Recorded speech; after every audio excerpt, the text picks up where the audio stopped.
cari amici, finisco di leggere un libro che mi ha regalato il mio amico Alessio Patti, Li parole ammucciati, per chi non conosce il siciliano, le parole nascoste. Ve lo volevo segnalare, perché è un testo veramente singolare. Si tratta di 12 storie in prosa, tratte da una Catania popolare, direi quasi fuori dal tempo. Ora, sul contenuto non voglio dirvi nulla, se non che sembrano di prosa, ma a me sono sembrate per certi versi di poesia, perché il linguaggio poetico, aulico per certi versi, è un linguaggio con cui l'autore non vuole trasmettere dei fatti, non vuole raccontare delle storie, ma vuole trasmettere dei sentimenti, delle emozioni, delle passioni, proprio come in una poesia, questo nel contenuto.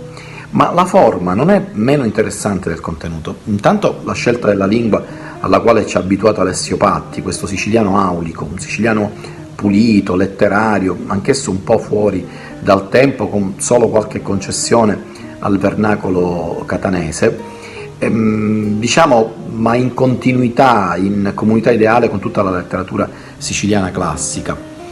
E questa volta però l'autore non si vuole rivolgere soltanto ai siciliani o a quelli che parlano il siciliano, perché infatti ha messo a fronte del testo siciliano il testo in lingua italiana e addirittura un appendice in lingua inglese, con la potenzialità quindi in teoria di raggiungere uditori da parte di tutto il mondo. Quindi una grande scommessa, quella dell'amico Alessio. Niente, vi invito a leggerla. Li parole ammucciate di Alessio Patti, grazie.